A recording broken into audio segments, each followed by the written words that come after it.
Wouldn't it be crazy if I started streaming this? No. All right.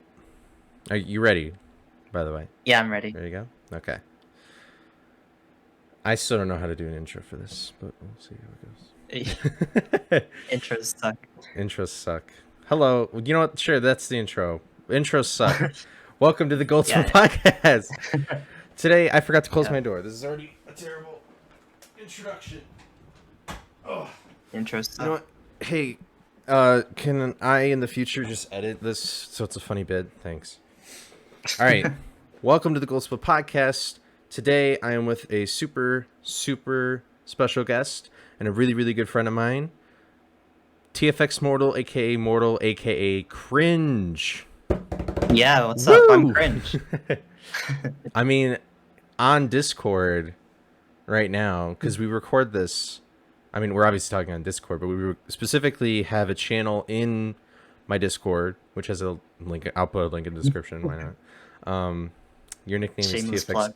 Yep, your nickname is TFX Cringe some. So Yeah. I mean, that's pretty much how it goes. But you guys know Mortal. If you watch me on Twitch or just like have watched any of my PBs and stuff, and you probably know Mortal because he is most prominently known for being just all around the world record holder of almost every single category in a game that I've talked about a lot on this show. Basically just because that's been my main game. But today it's going to be a little bit different because we're going to get some insights on world record holding, specifically with Scooby-Doo Night of 100 Frights, but probably just talking about it in general. So yeah, thank you again, Mortal, for being on the podcast. Yeah, it's my pleasure. So the first thing that I think we should talk about is just like how I've heard this story about a few times, but I always kind of learn learn something new every time I hear it. But how did you get into speedrunning? Well, obviously the pandemic, but I actually knew about Yeah. Scooby since 2019.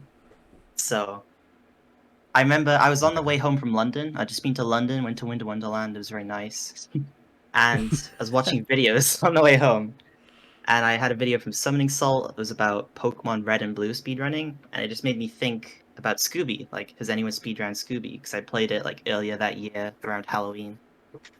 And I looked and I saw Admiral's Run, which was the world record for like years before that and like a bit after that. And I was interested. I was like, whoa, look at all these glitches. It's so cool. And I've always been interested in like glitches, so seeing how many skips were in the run were interesting.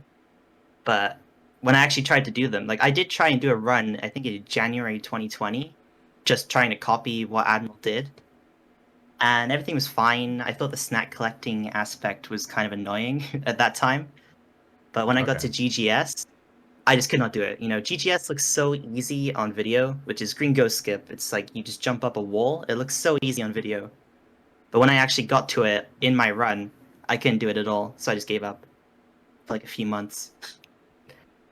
But then I remember there was a new world record. I don't know how I thought about Scooby again, but obviously I did. I looked at speedrun.com and I saw Baz had the world record now. And then I watched Baz's streams for a few months, and they were really interesting. Like, I remember one day I went to school and he was streaming in the morning. And when I got home, he was still streaming. So I was like, wow, dedication. And his streams were really good. He never got the 24, but it was good to watch his streams doing it.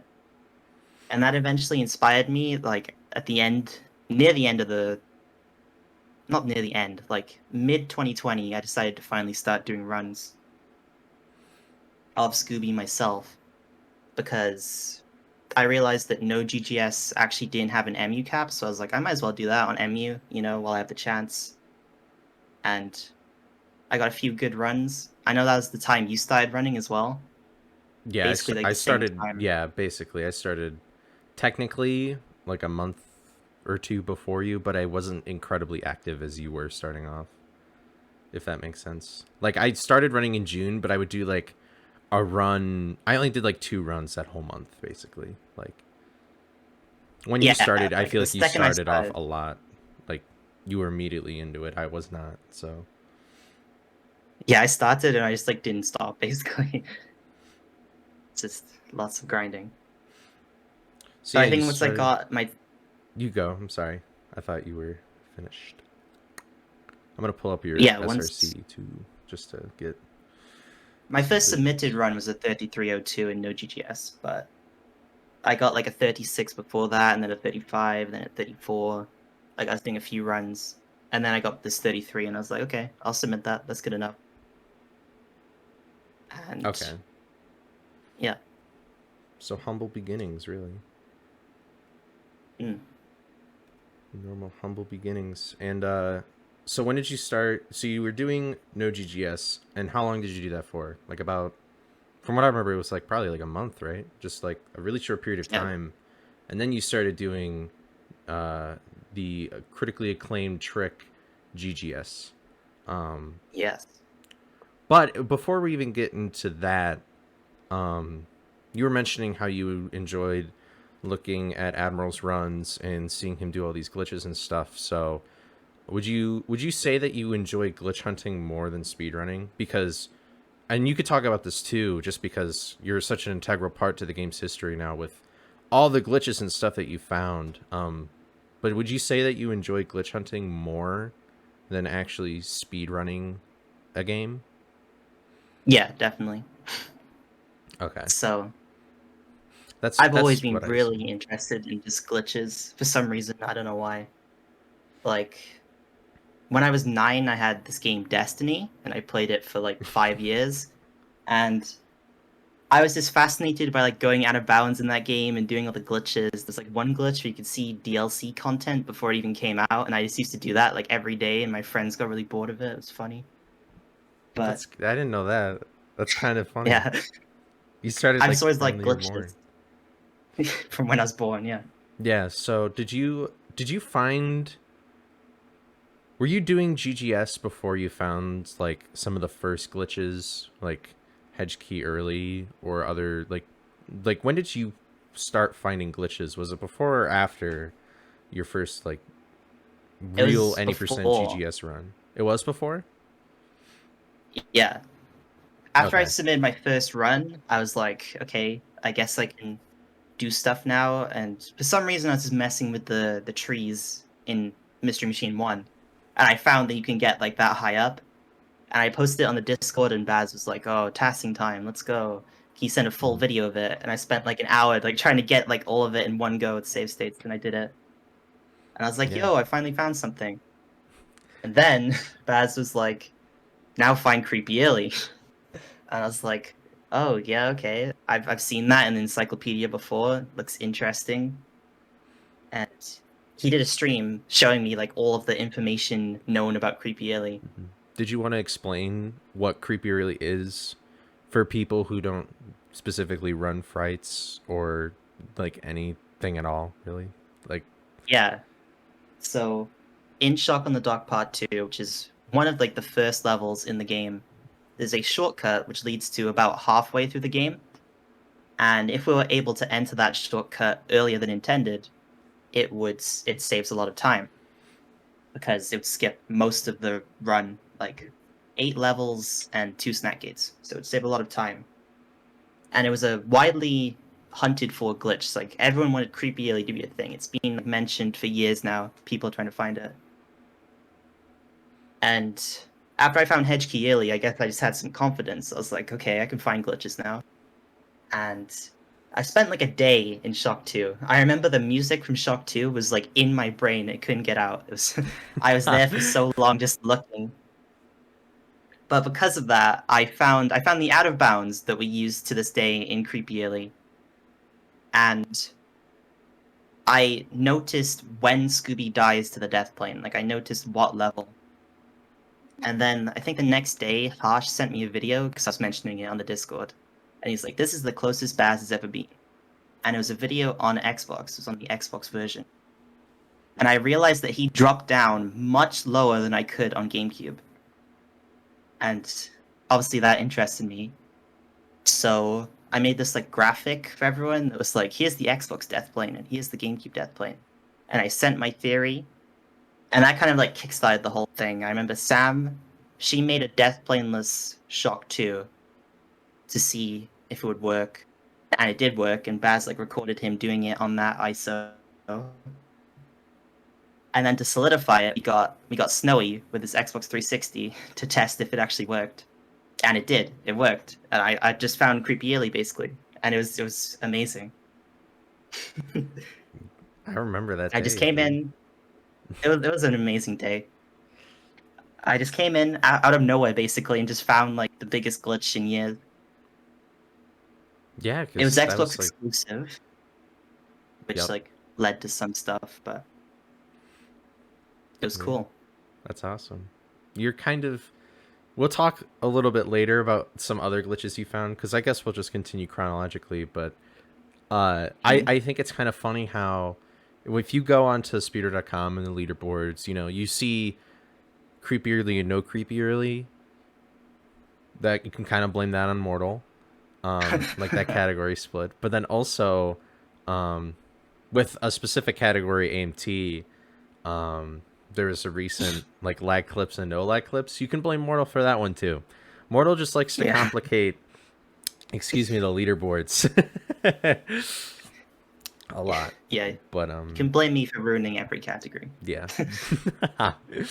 But when you didn't do creepy early right away, nobody did creepy No. early right away because, as you said, for those who don't know, it's on Xbox, and there's a number of reasons why it sucks to kind of get an Xbox. But like, the main thing is that it's a really hard version of the game to access. So instead, um, what were you doing after creepy early? Really, just continuing runs then? Yeah, so after Creepy Illy, I still didn't even have a disc at this point, I don't think. I might be wrong there, but I don't even like after I don't Oh even think I wow, had the yeah. game. So if I wanted to do runs and like actually get a decent time, there was an MU cap, so I had to buy a disc. So I remember I bought PAL because I own a PAL Wii, Hmm. and I think I was in your chat and Baz was like, "Oh, PAL's slower." And I was like, "Oh, cool, great." So I bought this slower version of the game, but I still did runs. And I remember I was practicing GGS on MU before it came for like 6 hours a day, and it was very difficult. It was very hard. I was confused because I had different timings to everyone, which I realize now was because of PAL, because I was doing on PAL MU as well. But once my disc came, I was like prepared with GGS, and I got a few runs, like high 20s. I got like top 10 in my first run, I think, though. Yeah, I remember we were kind of we had a little bit of a competition at that point because we were both at sort of the same skill level at that time. Um, Yeah. and there was like a that was probably one of the more fun moments that I had speedrunning the game with you was like you bopped me and then I bopped you and then it's like I think there was a day where we bopped each other in the same day or something. Um, and like we were kind of climbing the ladder both of us at the same time for top 10, and I remember I don't know if you remember this, but I remember when we both got top 10 and we were like, yeah, let's go. But Yeah, I remember we were like next to each other on the leaderboards most of the time. Like, mhm. And I guess we kind of are now, but like it's kind of different. yeah, But bit different now. it's a little bit different than that. So so yeah, you had this pal disc. Mm. So obviously the more you played, you wanted to get better and better times. So what kind of made you think like I'm finally gonna put in? Because I mean you're from Wales, so like I mean just anything coming in from America is gonna be expensive. So like what made you think like what, this is a good investment for me to finally buy an NTSC disc? I don't really remember. I think I got my 26 on PAL, and I was like, this is honestly like the best I can do. I should probably just buy NTSC. Like obviously I didn't start at all thinking I can get world record. Even when I bought NTSC, I wasn't even thinking about top time. I was just thinking if I want a 25, I need NTSC. So Mm. I bought it. My dad is really good at like modding consoles and stuff. He's just good with like technology, so I didn't have to worry about doing that myself.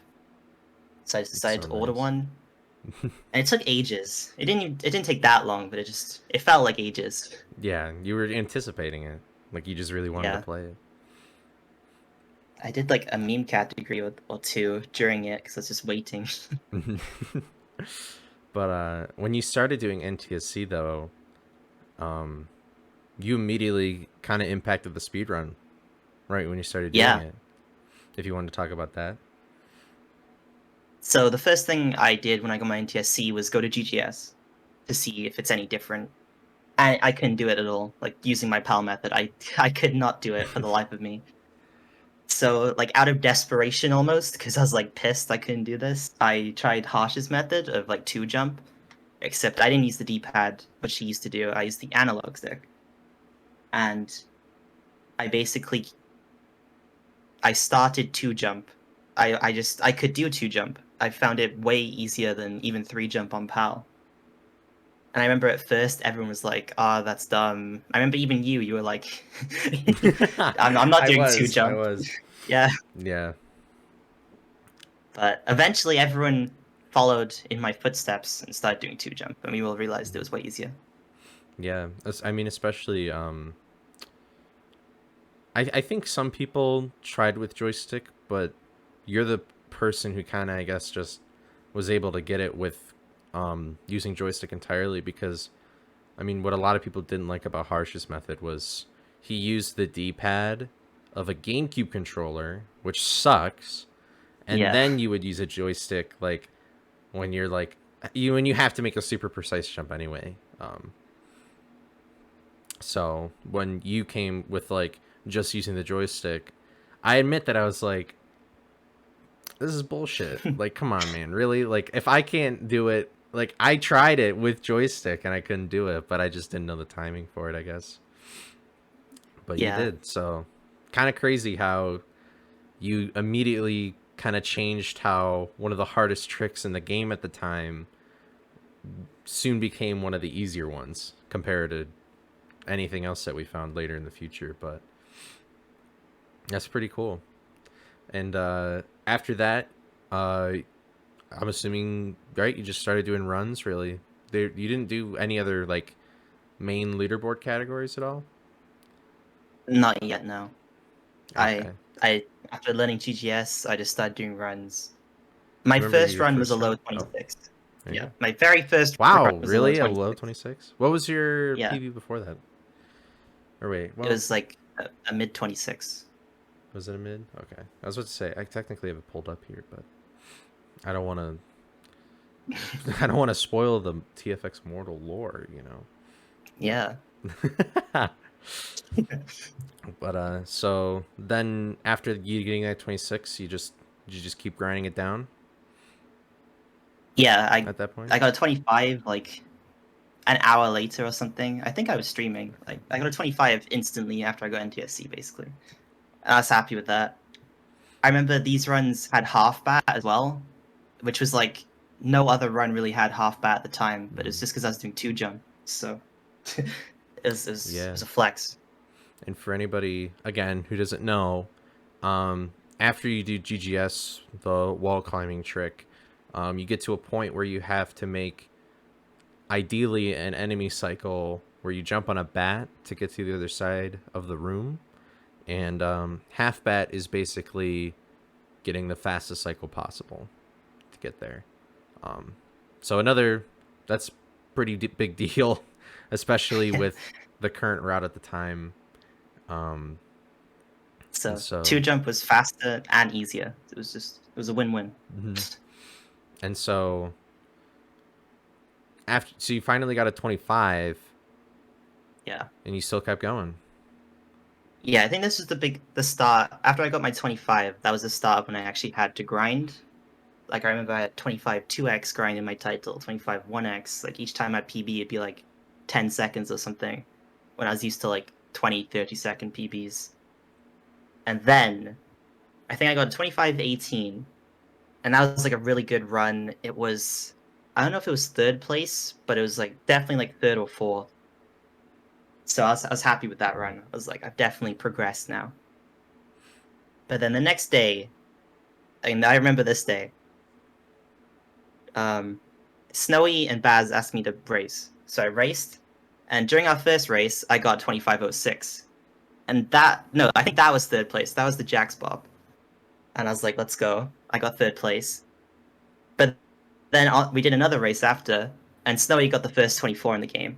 And that was crazy. We were just like, out of nowhere, Snowy just 24. Well, I think I did Fortnite item prediction intro during it or something. It's funny. But yeah, funny. Snowy broke what we thought was the final minute barrier, just like out of nowhere.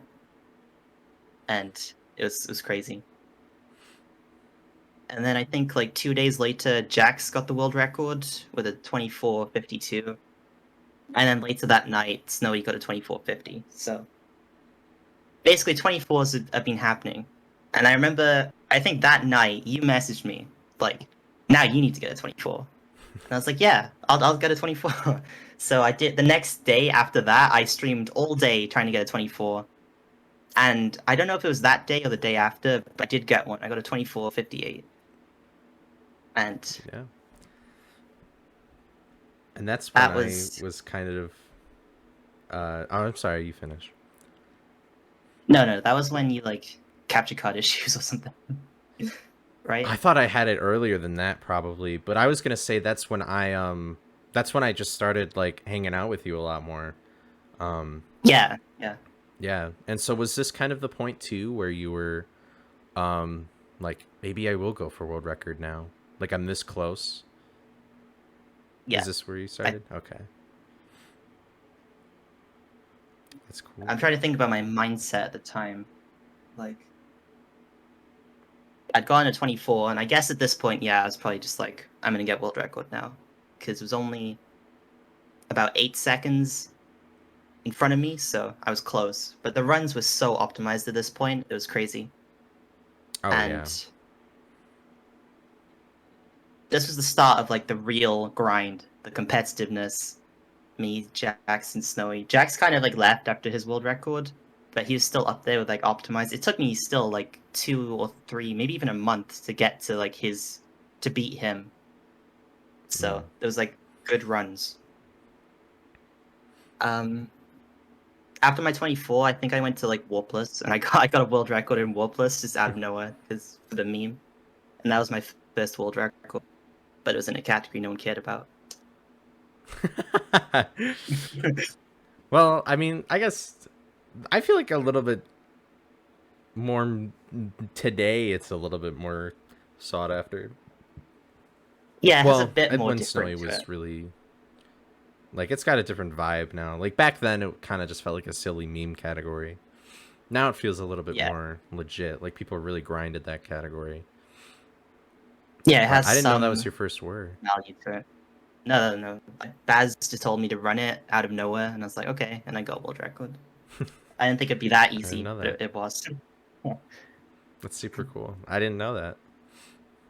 Yeah. So, but then, and this is probably for me my favorite moment out of all. I wasn't even speedrunning, but it was just you. You didn't even have school going on because this is all during the pandemic, and I had online Yeah. school where I'd have like 3 classes a day. They'd be an hour, and it's online school, so it's a joke. So we would just be in VC for just hours on end while you were Yeah. just grinding because now you were going for word. Yeah, it was literally like a month straight of like 6-hour grind streams. It was amazing. This is like my favorite time period in Scooby. Just me grinding for my first any percent world record. Yeah, I mean, And it's my favorite too. And I wasn't even doing anything. I was just yeah. watching you. I was just stunned. I was honestly just stunned. And I love how you also said, I had 6-hour grind streams. That's great. When everyone else would say, that sucks. That really shows a different kind of mindset to getting a world Yeah. record. That's really cool. because it was so much fun. Like at the time, I'm sure if you asked me like during the streams, I'd be like, "This is awful. This is pain. I hate this." But looking back on it, it was just so much fun. Wow. Most of the time was spent in just playground and stuff, but it was good. And when I got a run going, it was exciting, and I had like nerves. I'm sure for the stream watching as well, it was exciting. When will he choke? Dang. Not we're okay by. Yeah, the choke. And so, but I mean, after all this practice and stuff, um, I don't. I might be thinking a different run, so maybe I'll refrain. But eventually, Mm. it paid off. You eventually got Yeah, your first world record. Certainly not your last in any percent. And yeah. I think I bought Jax, and I got world record on the same day. So I did like an early stream where I got second place, and I was happy with that. But then I did a stream later on as well. That was the run. You were in VC, Snowy was there, I think Harsh was there. And that's still my favorite run ever. It was almost perfect. I can only think of one mistake in it. It was the run I was waiting for. It was amazing. It was a 24:39. So not only did I get world record, I think Snowy's world record was a 24:46. I broke a 10-second barrier in the yeah, first 3x. okay. I didn't And remember if that's what the world record was or if that was like another one was getting that 3x. So no, that was the world record run. And if you look back on it, I was like screaming at the end. I was so excited. I was so happy. that's awesome. So you were really happy after you got this first world record. Like, how long? Yeah. Because I mean, that has to be so exciting for you. So like, it's not like where you get like a normal PB where you're like happy for like a little bit afterwards. Probably, right? Like, were you really happy throughout just like the whole rest of the day? Like, how long did you kind of get that like whir high from or for? Honestly, like 2 weeks, basically up until Snowy beat it. Like, I was just like, yeah, I'm the world record holder of Scooby-Doo and I have 100 Frights. My childhood game. I'm the best. Sounds really egotistical, but I worked so hard for it, and it was amazing. Yeah, yeah, I get it.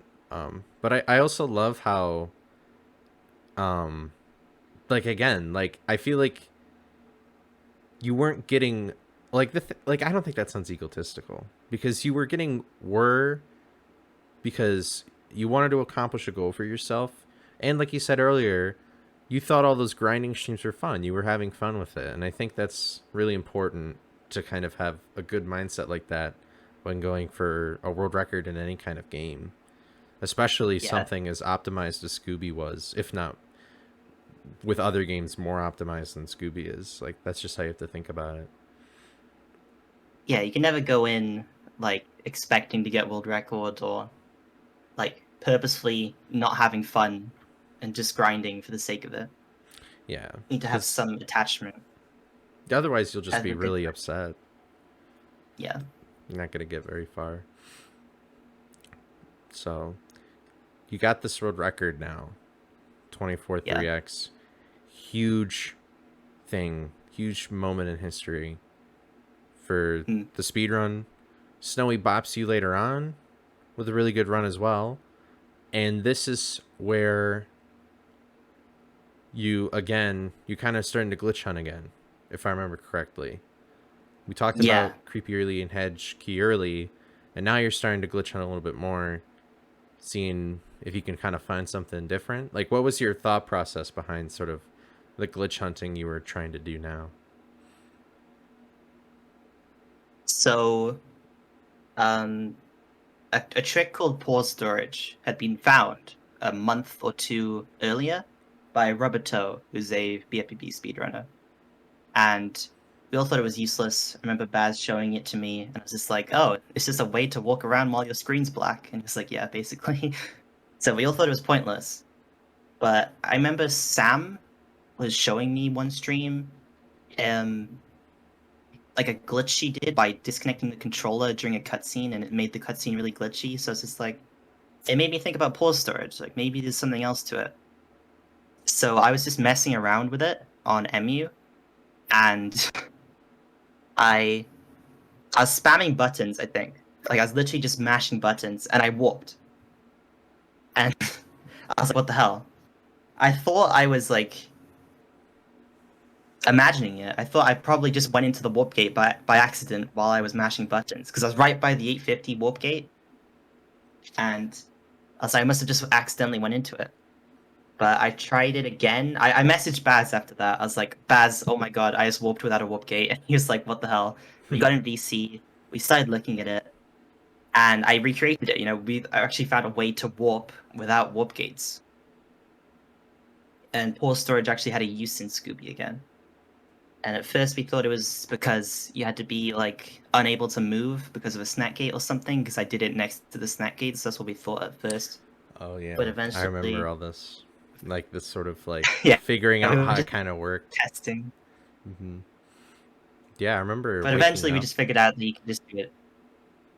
Yeah, I remember Yeah. waking up and I mean you're 5 hours ahead of me, so like when I woke up, it was like already kind of in the afternoon for you, and you were telling me about pause storage and stuff, and like when I got like kind of on the train, um, it was like we thought, oh, you had to like exit through a level. Like we thought you had to Yeah. exit a level in that fade and then unplug the controller. And then it's like you don't have to do that. Or like there's so many No. different things where it's like we thought you had to do something when it was like It's more so simple. more easier. Like especially when you like how pause storage works, for those of you who don't know, is you unplug the controller and quit the game at the same time, and it makes the game go crazy, and like this you can activate a debug menu. But when you unplug your controller, if you do it correctly, the game makes this really loud noise, and you need to hit pause when you plug the controller back in. Otherwise, your game will just quit. Um, and I think, was it Rubber Toe who told us? Yeah, you can just hold it. Yeah, Yeah. you just hold the pause. I remember like there would be so many times where I would try and do it in a run, and I would like spam pause, and then it didn't work, and I was like, "What? This is so stupid." But it's like it's such a simpler trick than like you realize, I guess, the more you do it. But Yeah. It's definitely gotten easier with time. but yeah, so you found pause storage, um, which is huge, and then you started to do runs with that. Yeah. So at this point, I had ran Creepy Yearly, which is a whole different thing.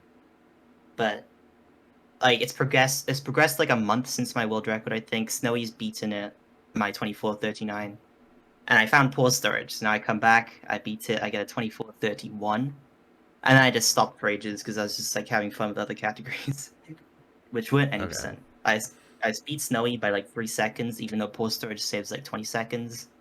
It's just I did other things for a bit.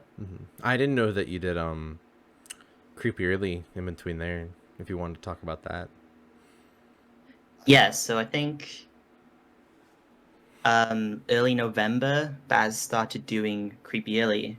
He tried it before, but he thought it was too hard. Like we thought it wasn't even humanly viable at the time or something, because Xbox has diagonal movements, so we thought it was just like too hard to be done. But Baz actually got a run with it, and he started doing runs.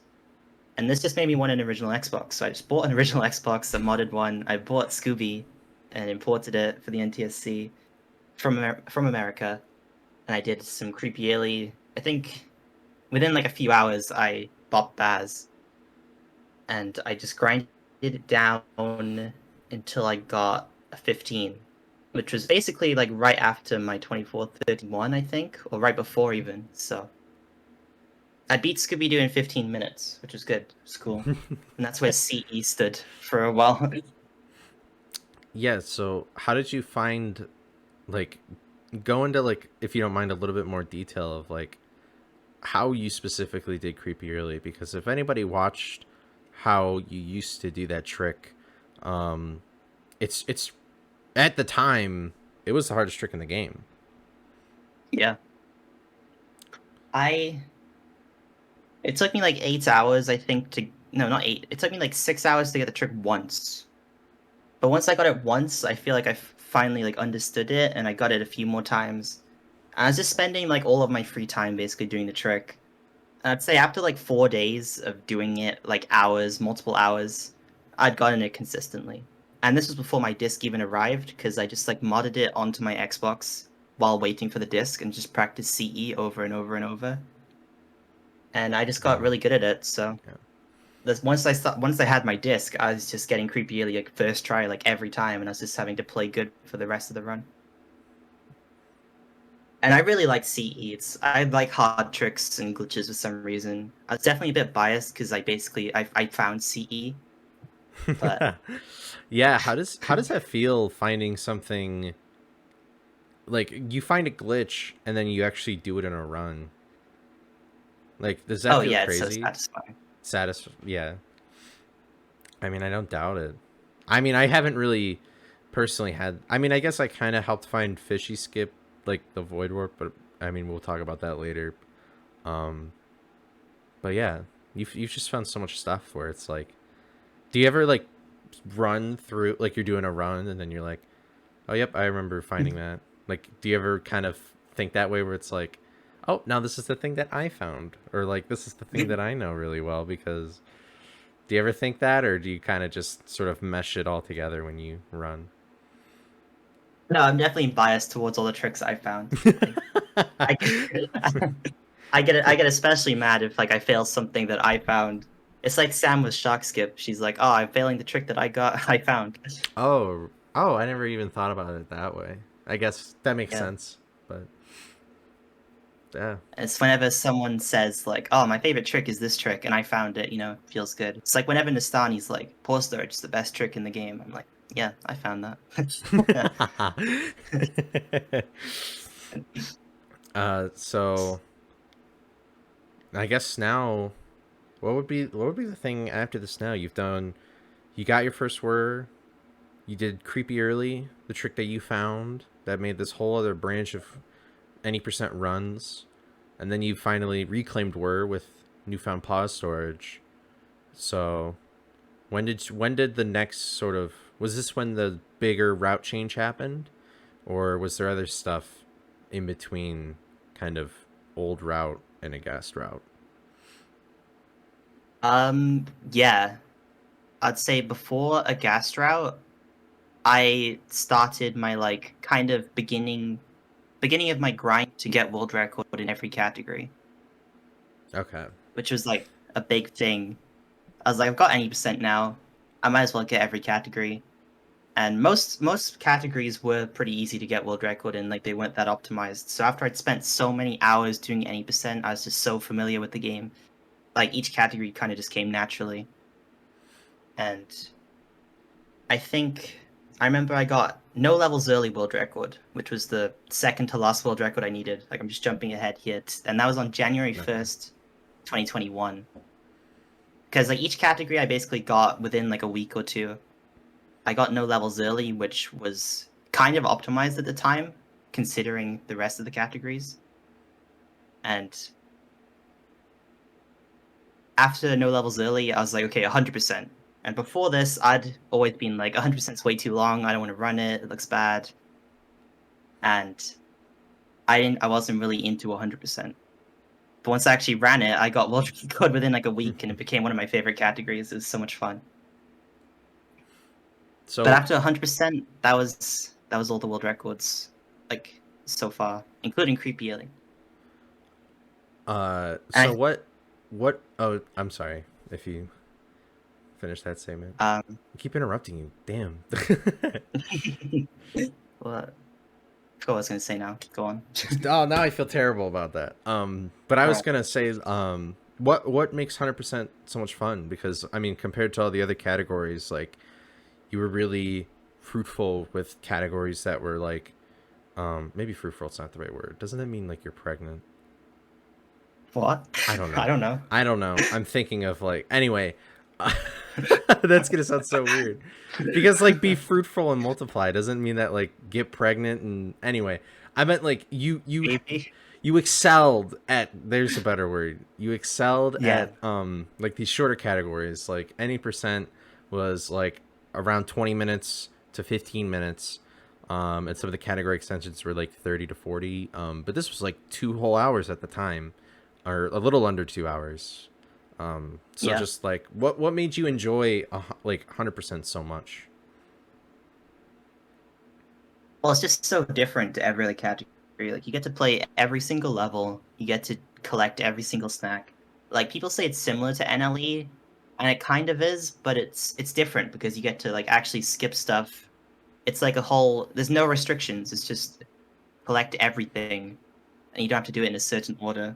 I really like the routing aspect of it, but it's also just so movement heavy compared to like the other categories, which are like glitch heavy. It's just like a change of pace, and I really like it. And you get a lot of Okay. satisfaction from actually fully completing the game compared to other categories. Yeah.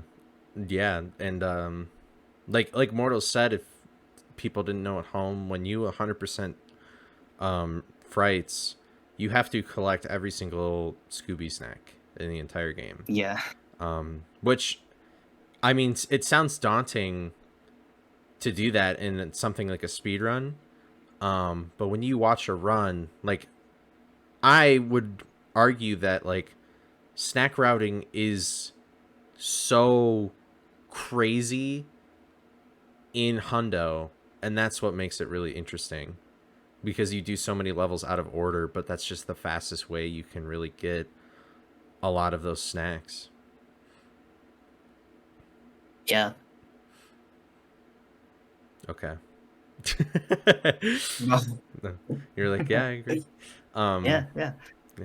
So now this is Mhm. where I guess I kind of started grinding, but is this sort of now the time where you kind of started doing a gas route? Like you kind of, Yeah. it was you and Harsh, I think, that sort of figured out that a gas, like going through those 3 levels or 2 levels. Oh, it's your idea. Remember? We were talking about it, and you're like, "What about a ghast?" Well, And I then, mean, I like that was like, well, okay, so for those of you who still do not know, because I will just be the translator, I guess, if things seem confusing. This route was super optimized at the time. I was like top 5 at this point now, I think. And we were kind of trying to find some just different route, seeing if there's a better snack route.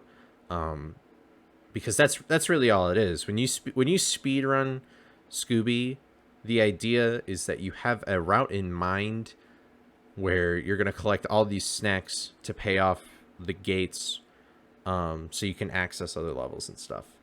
And so we pass through a level that connects with these aghast ship levels. And I like half haphazardly slash half-assed a question of like, what if we went to aghast? Because pause storage is a thing now, so you could just warp away from anywhere at any point. Plus, if people didn't want to pause storage, which at the time people didn't really like pause storaging because it was really risky, because we still didn't really, nobody really practiced it, and then also it just seemed like a really weird glitch at the time. Most glitches weren't as crazy as unplugging your like when you do a glitch in Scooby, you don't think I'm gonna do something in real life and remove a controller from the port or something. Like that's just not anything we really did. Um, yeah. so I think people were kind of skeptical of that. So it's like you could also use the warp gate, but I mean it was really you and Harsh though that timed it. I think Baz had timed it in the past, but with the new like going to the which way gate, we used to go over there for snacks. Like going over there and then pause storaging from a ghast, like it just turned out to be faster again by like 15 to 20 seconds, I think, Mm-hmm. something like that. And yeah, like you were saying, I remember at the time it was such a big deal. Like we were doing pause storage only like 4 minutes in. So suggesting doing a pull storage like 20 minutes in, this is crazy to people. Like, what? Yeah. Potentially quitting the game 20 minutes into 20? And now we do it like an hour and a half into Hundo, but at the time it was crazy. Yeah. And I remember people definitely had the suspicions. Like even I think you at, and if I'm speaking incorrectly then let me know, but I think there were times too where I was at least skeptical of that route really being faster. Um and it wouldn't really be until I think probably Nistani when he was also in the top 5 at the time, but he was like one of the first people to actually do that route, um, and like kind of start getting some better times Yeah, Nastani was too. definitely the pioneer of the Agast route, Mm-hmm. and he definitely popularized it, made us realize, oh, this actually is faster. Like I didn't believe him for a while. He kept telling me like Agast is faster. I was like, I don't know. It seems too risky. I don't know. Eventually, we all got on board and we started doing it. Mm-hmm. And I think in one of my first runs, I beat my old world record because it was bad. It was like a 24. I got a 24:26. I think that was my first Agast run. Okay. And yeah. So at this point, we have a 2x, and I remember we used to talk about 2x like it's impossible. It would be like the god run, but now we just got it out of nowhere. And this began me grinding down a Gast until I got like an OX, and then we realized 23 is possible, like another minute barrier. So literally a few months ago, we thought Snowy getting a 24 was the final minute barrier, but now like 23 is Mm-hmm. probably in grasp. And I think it took a few more weeks of grinding until I got it. I got a 23:55, and that was another big deal. We were like, whoa, 23, Yeah. 23 used to be like a meme, and then now we have it. Yep. It was definitely a crazy like number just to see on the leaderboards too. Yeah. Yeah. And then Like I never thought we'd be getting a 23 on GameCube, but Agast and Pore Storage like pushed it there.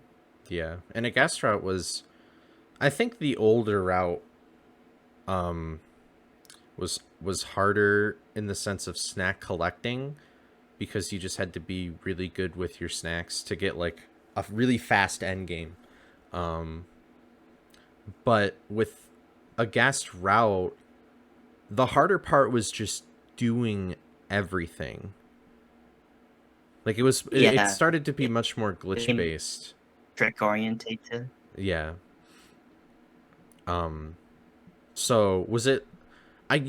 Like I don't think you, from what I recall, I don't know if any other categories you've grinded as much as you did that initial any percent grind. Um, but do you remember anything in particular running a gas route that you just was like annoying or like anything like that at all? Um, yeah, I think I haven't really grinded a category since that initial like 24 like world record grind Mm-hmm. properly. But during this Agast route period, I remember I had a few runs which were like OX, 1X, which died to Smashless Acid. And those are the only runs I've ever had die to that trick. And that kind of Oh, annoyed me. I But didn't know. luckily I I haven't had a didn't run have die to that since that. know. When going for the 23, I had a run which was 23 4x pace into Mastermind. And this is like probably would have been the best run I've ever done Oh if it yeah, actually PB'd. I But remember that. I got smashless, and I was like, okay, it's over. I did it. Let's go. I got smashless. That's the final thing. I get to the wall, and if you don't know, we do a wall clip in Mastermind, and it's usually really easy. But for some reason, Scooby just got stuck in the wall, and he didn't go out for another like 10 seconds. And that run didn't even end up PBing. I think it lost PB by like a second, and it was gonna be like my greatest run ever. And it choked to an easy trick, and that was probably the most tough run I lost during that Oof. time. Yeah, That was I remember annoying. that. That definitely was that was gut wrenching. I think I was probably in the call for that, but I remember for sure watching it and I was just feeling so bad. But I mean, yeah, I haven't had something like that happens, but I literally did it this week where I do something stupid right at the end of the game. So, but Yeah. yeah, so when you have like, I guess, sort of failures and like you're grinding, I mean, obviously, like you said, you weren't grinding as much as you were earlier, but like, how do you stay motivated to grind out a category? Because speedrunning is all about like, learning from your mistakes and like trying to get the best run that you can. But for some people, including myself, there's been many times where you're grinding it and it kind of just gets so tolling from like failure after failure after failure, even like stupider mistakes and stuff. Like what keeps you motivated? You need to think that if I got a run on this pace, that means I can do it again. Like, as long as I keep going at it, I will get a run like that again. And when you fail a run like that, it's like really annoying at the time. But I like to take like, a break for like a day after that happens. And you just come back and you're like, okay, I'm gonna get a run like that again. And it causes me to like reset a lot more because if I'm even like a few seconds behind the run I had, I'll just reset. Cause I'm like, it's not as good as I do. Which I'm definitely a speedrunner that likes to reset a lot more than most speedrunners, but Yeah. like eventually I just keep at it because I have such an attachment to Scooby or something. When you're that close to a minute barrier, you just have to keep going.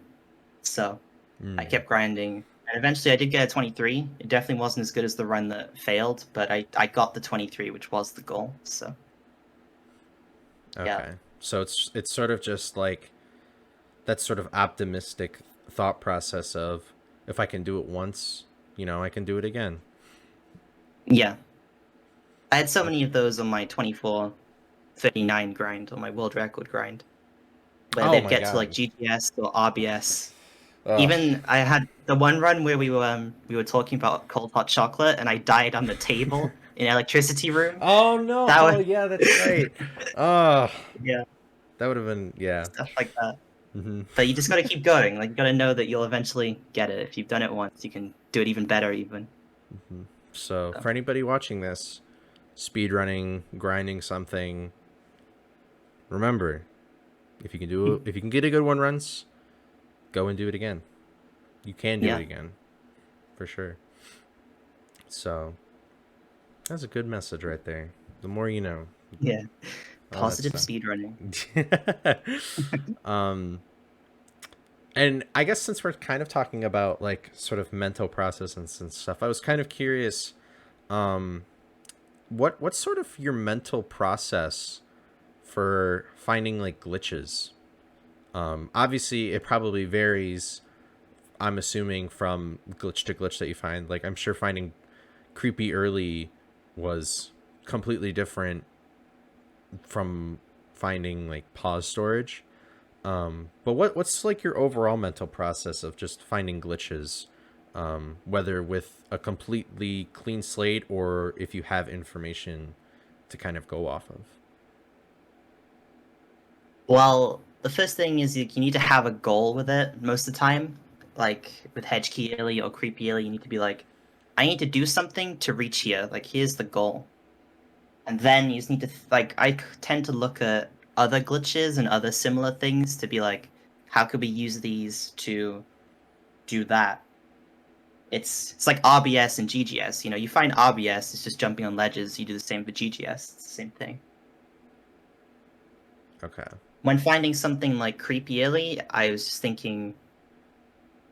Obviously, I noticed the Xbox was different, but I only noticed that because there's other version differences, like stupid version differences in the game. So that makes you realize. Like, if I wasn't paying enough attention, that would have just completely slipped my mind. Like, wait, he just went below the death plane. How do you do that?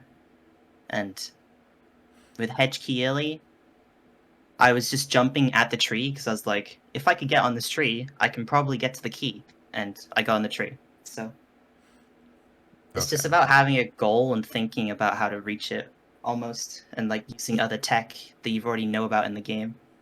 Or like noticing something's like kind of glitchy and then thinking how can we use this to our advantage to do something. Hmm. So it's a really Yeah. like it's sort of a knowledge is power sort of mindset Yeah. where it's like the more you know about something, then it's like a puzzle where you can kind of like piece together everything really. Yeah, exactly. Okay. I've always been curious to ask you that since, I mean, we'll continue on, but like there's so many glitches and things that you found, um, especially with the next trick we're gonna talk about, Yeah. going chronologically, um, which would be Fishy Skip, the old Fishy Skip. Um, I love old Fishy Skip. I do too, but I'm glad we don't do it anymore. Yeah. um, so yeah, why don't you talk about old Fishy Skip? So for the GameCube speedrun, we still used to go through Fishy, and that was pretty annoying. So there was a theory on how to skip Fishy. We had a void warp where Scooby would warp to the entrance of a level, and someone found a void warp in Pier 2. Originally it was Cooper Crisp, but then Sam actually recreated it like a year ago, I think. But at the time we didn't know how to recreate that void warp, so we didn't have any idea on how to actually enter into the exit of the Fishy levels, because we go into a level for Fishy exit, kind of. Like the game all links back into itself, so we just had to find a way to get over this one invisible wall. And then once we got over this invisible wall, we had to go into Coast 1 and find a way to grab all of the keys without even having the helmet invention. So it was a pretty big task to skip Fishy on GameCube. But recently, before that, I'd found Hedge Gate Clip, which used lag clipping. So I was like, what else can we lag clip into? So I went to Coast 1, and we already had a way to grab 3 of the keys, but we didn't know how to grab the final box, which had a key in it. And I tried lag clipping into the box, and it didn't work, unfortunately. But, like, literally just pure luck out of nowhere, the fish hits me. There's a fish monster there. He hits me and pushes me into the box, and I grab the key. And, like, at this point, I'm freaking out. I'm like, what the hell? I just found a way to skip Fishy, basically. I think I messaged like Sam and you, and then I tried to recreate it, and I got it on video. So I post this, and we're like, okay, Fishy Skip's closer than ever now. All we need is a way to get over the wall. And most people were thinking about ways to find a consistent void warp, but at this point, I was like, I don't think there's ever going to be a consistent void warp. So I went to the level in Industrial Park, and I noticed that by the lighthouse in the background, which is meant to just be like background decoration, I noticed that the invisible walls are very short next to it. So I went in game. I went over to the lighthouse because we had a way to just jump around the outside with the umbrella. I jumped over to it and I got on top of the invisible walls. We thought it was Xbox exclusive at first, but I'll just ignore that. You can do it on everything. You can do it on every console. I found out you can get on the invisible wall, Mm-hmm.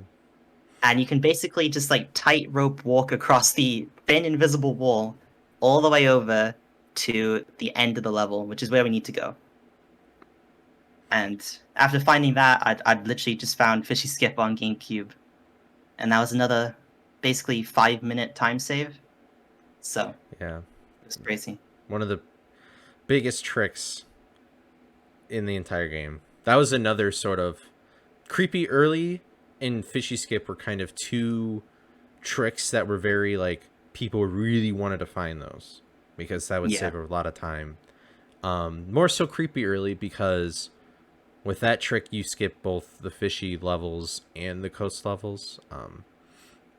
But I mean, with that sort of category split now of not doing creepy early because it's a console exclusive glitch to doing it, Fishy Skip was sort of like it was definitely more valuable um, than what it originally used to be thought of as. And also, for those of you who are wondering, like, how did you find the invisible walls? He said you used Industrial Park. oh yeah, Industrial Park is a program used to look at game files, and you can see like invisible walls that normally you're not supposed to see, or like where things spawn. It's just a way to kind of view everything in a level on your computer. Um, but but yeah, so Fishy Skip was a huge crazy glitch. Um, both Fishy Skip, Creepy Early were really sought after. Mortal found both of them, and he hasn't even. He's still, or well, now it might be because it's August, but at the time he hadn't even been speedrunning for a year, and he found two of the biggest glitches in the game that were most sought after at the time, um, which is insane. Um, but when did you? So when did you do your first run with Fishy Skip? So after finding Fishy Skip, we were like, this is way too hard doing a run. And I think it was like almost a month after where I was finally like, I'm just gonna do Fishy Skip. Like, I want to do it. I want to challenge myself.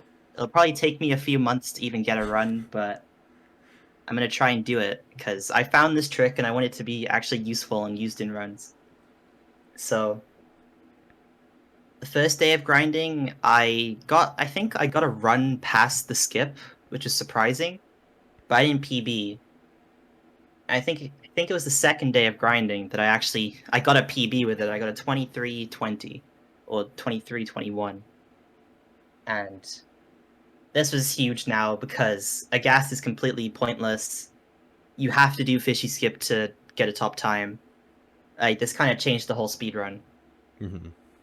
And from there, I just continuously grinded it down for like a month, I'd say. Got a 22, which was another minute break. And then I got a 21. And the 21 was really painful because I got so many 21 paces that just died to stupid things. But eventually I got like a low 21, so I was very happy with it. And some people were annoyed because the trick's so difficult, so this completely changed the run. But Yeah. a lot of people were just happy to see the game go a lot lower and see the trick actually being used, see Fishy not being a GameCube run. It was weird, but it was happening. Yeah. I was definitely one of those people who was very happy to see the trick. And I'm gonna brag now, even though this is supposed to be kind of your entire podcast bragging. Um, but I mean, we're the only two people that did that Fishy Skip in runs, and I still think that's super crazy. And Yeah. um, I mean, I never got a world record with it because I was doing school and stuff, so I didn't have enough time to really like grind it out or progress just as fast as you. But I mean, I kind of reached that point of like getting 21 paces, but then dying to stupid things. Um, is it raining outside? Holy crap! Wait, what time is it? It's only 3. I thought it was like 6 o'clock all of a sudden because it's so dark out. Anyway, I'm so sorry I distracted myself. But I mean, I would say for me, that period of doing that skip was probably the most fun I had speedrunning the game.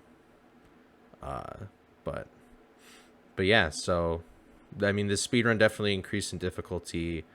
We went from GGS used to be the hardest trick in the game, and now it was Yeah. like, yeah, I'm at GGS, like an easy trick. Like, let's go, like finally. But yeah. So we it was such a weird time for the game. Um, Yeah. like yeah, as you We said, a lot of we'd never people seen a left. trick. The we'd never seen a trick that was so hard that only two people had done it. Like GGS was thought to be hard, but at least people had like actually done GGS. Only two people ever did that Fishy Skip, just to put into perspective how difficult it really was. Like it took a lot of Yeah. grinding to even just get it in a run, let alone like a good run. So Hmm. Yeah. I think we've talked about this many times before because there's been a lot of debates about tricks and stuff in this video game. But like I think there are many times where we are very grateful, or not grateful. We're kind of lucky that a lot of the tricks that we do in this game are very straightforward and are, I guess, I mean, obviously saying something easy or hard is sort of objective, but like I would say like most of the tricks that we did in Scooby um aren't the most difficult things in the world. It's really just kind of jumping with precise timing or like clipping through something. Um Yeah. and so this was one of those eye-opening tricks where it was like, "Whoa, this is like beyond anything we've ever done before." So, like we said earlier, Mortal just ruins uh Mortal just ruins speedruns. But Yeah. yeah, so Fishy Skip was like, how long was Fishy Skip for? Like, how long did that It specific was trick last? Like a month or two? It felt like forever, but it was like 2 months. It was like late February until mid-April. So wow. yeah, only like 2 months. But and at this point, you said you had a 21. Yeah. Uh, what were you doing? Because before, obviously, holy crap! Did you see? Look at how dark Yeah. my room is. Like, what is going on here? I had to turn on my light. It is only 3 in the afternoon. I picked this time so I could get actual light in my room, and now it's so dark. I'm okay. I'm still listening. I'm gonna make sure my window's closed real quick. But were you doing anything? Like, was there anything significant in between, the old Fishy Skip, and then, before we found the Void Warp? Um, anything that comes to Um, mind? Not really. We had the hedge. I had hedge gate clip AMT with Nastani, like kind of like a tiny back and forth there. Okay. I lowered 100% and I got my 1531 in any percent creepy early. That any percent run was really good. There was barely any mistakes, so that run was great. Unfortunately, there's been like a few new strats, so it's not as good anymore. But at the time, I thought that was gonna like be the run to stand like forever. But Yeah. yeah, okay. I wasn't sure because um I mean, I kind of have a window pulled up here that's uh just your all of your runs obsoleted in PB, and it's ridiculous. Yeah. So like I have to make sure that I'm getting everything.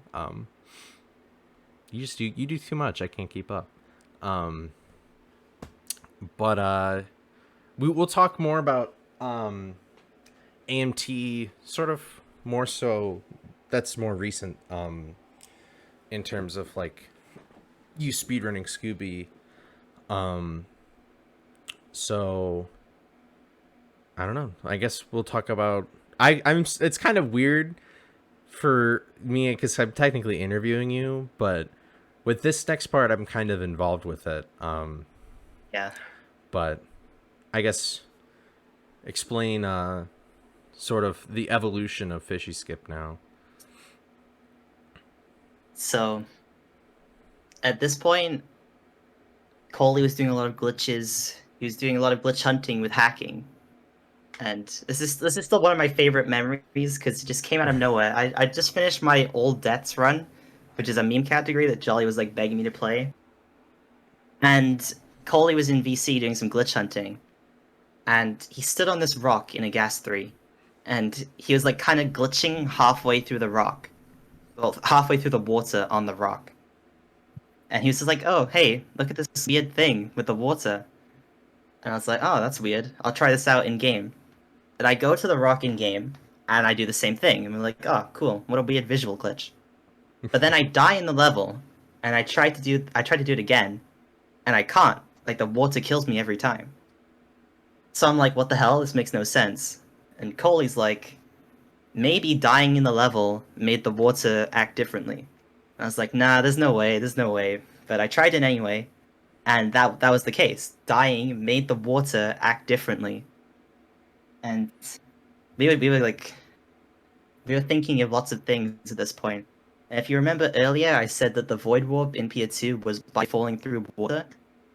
Well, we think maybe we can get a consistent Pier 2 with this. Maybe you just need to not die in the level for it to work. And we show Sam, and she goes to testing it on emulator, and that is it. You are able to just fall through the water as long as you haven't died and you're on the right cycle. The only thing was that you had to play on PAL, which is the European version of the game, compared to NTSC. So the day after this, I already have my PAL version, which I bought before, which I thought was slower, and now it's kind of come back and it's faster. And I do the void warp literally the next day, and I get a 20-minute time, so like another minute break just out of nowhere. And this surprised me. I never thought we'd have a consistent void warp, but literally just by like finding a rock in a gas 3, we save another minute off of the time. Yeah, Crazy. I and yeah, so it was just that was like I found some glitches, like Mortal said before, like hacking the game, but like this is the first time I found something actually kind of significant, um, that would change not only any percent and not only like other categories that are basically like any percent plus, like all bosses or even like it's really all bosses now that I'm thinking about it. But or RBO, I guess, if anybody runs that. But yeah, that was definitely a very high moment in the game where but also people were feeling bad for me too because I was grinding the old way and then I helped find the new way. Um but Yeah. it I feel kind of if I'm thinking a little egotistically, I feel sort of proud of myself because now the speed run like more people can play it now. It's significantly easier um than the old way, even if you need to play on a PAL version. Um and we'll get to how we kind of I'll let you explain how we sort of overcame that issue. Um Mhm. and I mean it's not really that crazy of a story, um but like I got a lot more people back into running the game, like Harsh and Jolly's been he's consistently ran this game as long as I have known him, but um like Harsh, and then you have like some other people who have like dipped their toes into it now, and like there's just a lot more people running the game now at a higher level than I feel like probably would have been the case if the old way was still around. So it's a pretty cool feeling, at least for me. Just because I haven't really found anything as big as you have. But yeah, so there's my little spotlight in this podcast, I guess, for myself. But yeah, so we found the void warp. It's only in PAL though. So I didn't know if you want to talk about how we kind of overcame the issue. Yeah, so most of the community is just thinking to remove the emu cap at this point because emulator lower than console. We found that out. Like emulator loses about 10 seconds to actually playing on a real console. So in the end, like we all decided to just ban it. We held a vote and it was unanimous that we're just gonna allow emulator runs, even if they get world record. Mm-hmm. And it was a really good thing for the community because now like new people can come in, and even if they can't get their hands on a European version, they can still play on emulator and do the hardest strats. I remember you like the day after got an all bosses world record on PAL, Yeah, I and did. That's just because you didn't do it yeah, yet. You were doing testing or something, and I was like, oh, I could do this, and it was like not a good PB for the like you instantly crushed it when you came back, but it was like your pause storage world record, like that sort of thing, where it's like Yeah. it would save more time than what I actually did, but um and then I wanted to get RBO, but like RBO sucks and I didn't feel like it, so but but yeah, so that's it was surprisingly more game changing than I think anybody really thought Fishy Skip would be. Yeah. So it was very interesting. And so now that's kind of where the any as far as talking about specifically any percent and your sort of world records came through. But recently, I didn't know if you wanted to talk about at least just a little bit of sort of like what you were talking about earlier, just with you going back and forth with Nastani on all monster tokens, and then of the I guess if you would like to as well talk about the other game you're sort of speedrunning now, BFVB. Okay. Well, with the Nastani AMT stuff, we went back and forth a bit. Nastani really got into Hedgegate Club, the trick I found. He was like really good at it. And he got the first sub 40, and then we kind of both just stopped. But like a month ago, I came back and I tied his run. But then like a day after that, he got accepted into ESA, which was amazing. But that means he was going to practice the trick again, and he got another world record with it. And he did an amazing ESA run. I commentated. That was a great run. I'm happy. I'm Yeah, happy for him. that was good. He had a good run. It was nice vibe. He had Mm. a Scooby costume. It was funny. But recently, we decided that lag clips in Scooby are probably affected by hardware in some sort of way. So AMT's gone in a little different direction now because of that. And like, if you don't want to do Hedgegate clip, you got the no lag clips section Mhm. and everything. So it's probably better overall. Yeah, and And I'm real quick. I'm sorry, it's pouring out. hmm. So if you hear rain, audience, I'm sorry, but continue. And then on to BFBB. I've started speedrunning SpongeBob Battle for Bikini Bottom, which is the game that came out after Scooby, released by Heavy Iron. And I'm sure you've heard of it. It's a really popular speed game. It's really fun. It definitely reminds me of Scooby a lot, since like it's on the same engine, they're made by the same developers. It's still only like a year apart. It basically just felt like Scooby, but a bit different. So I really got into it, kind of, and pushed my time down to below an hour, even to 54, which I got yesterday. So you're having quite a bit of fun with BFBB. It's just like a side speed run. Yeah, and congrats on that PB yesterday. Still pretty hyped about that. You were working on Yeah. it for a little bit. It's definitely a different beast. The speedrun itself is a pretty different beast than Scooby, so GG's on that for sure. Um, but I guess to close this podcast off, um, for rain, holy crap! I didn't know it was gonna rain today. Oh my goodness! It's like I hear thunder and lightning and all this other stuff. But there might be some people watching who are interested in speedrunning Scooby or any other game, or maybe they're speedrunning a game currently and they want to get better at it, but are feeling like demotivated or something like that. So for any speedrunner, old or new, or wanting to get in, did you want to say any kind of recommendation, or I guess sort of words of wisdom for them?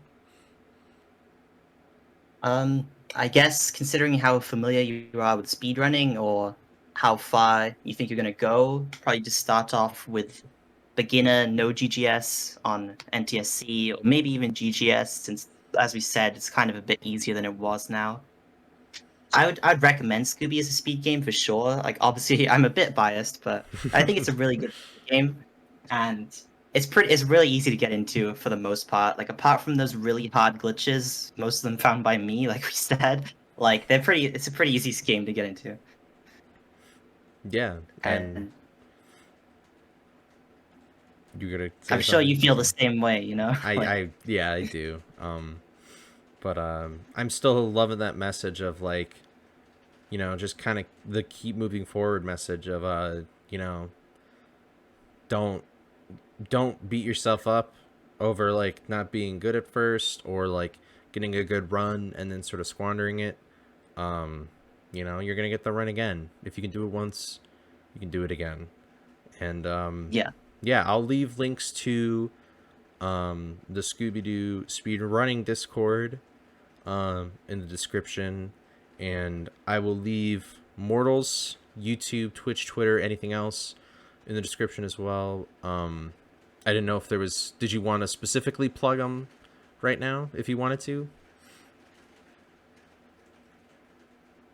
Yeah, sure. Might, You can might as well. subscribe to my YouTube and watch all of the runs which we've been talking about. I think some of them are really cool, like especially my first world record. Like my reaction's pretty funny, so excited. And then you can follow my Twitch and see all the new speedrunning. I'm taking a tiny bit of a break from Scooby, but I'm sure I'll be back soon. Just doing some other heavy iron games. Uh. Don't follow my Twitter. I don't post. All right. I'll still post this. I'll put his Twitter anywhere. You'll see what he likes and stuff. Okay, fine. But also check out Fortnite Item I Shop don't have Prediction Twitter channel. like. Check out Yeah. Fortnite Item Shop Predictions. Or if you want to hear Mortal from like when he's like, yeah, I won't like that, but I will not. But yeah, so all the links for those are down in the description. I kind of did this backwards unintentionally, so I don't know, I'm making this stuff up on the fly, but yeah, anyway, thank you again, Mortal, for coming on the podcast, man. I really appreciated it. It was fun to kind of get the insight of sort of a long time world record holder, especially for one particular game. And Yeah. we'll probably do another episode because who knows, the stupid game is Yeah. there's probably something that'll come up and then I'll be like, okay, time to learn that one now. Yeah. But Mortal ruins every Yeah. category. That's the tagline. Exactly. But yeah, you talk. Thanks for having me. Yeah, you're welcome. It's fun to talk about the whole history of the game and the history with the game and just finding glitches. It's just fun to talk about, think about. Yeah, I mean, Mortal can talk about himself for hours, and we've been so blessed that he could shorten it down to like an hour and a half. So. Yeah, exactly. But yeah, check out other episodes of the Gold Split podcast. Subscribe and comment down below who else you'd like to see in the podcast, and I'll try and get a hold of them. This is kind of the point now where I sort of want to move further away from Scooby people a little bit. But yeah, so thank you everybody for watching, and I'll see you in the next episode. Fortnite. I'm so glad I didn't stop recording.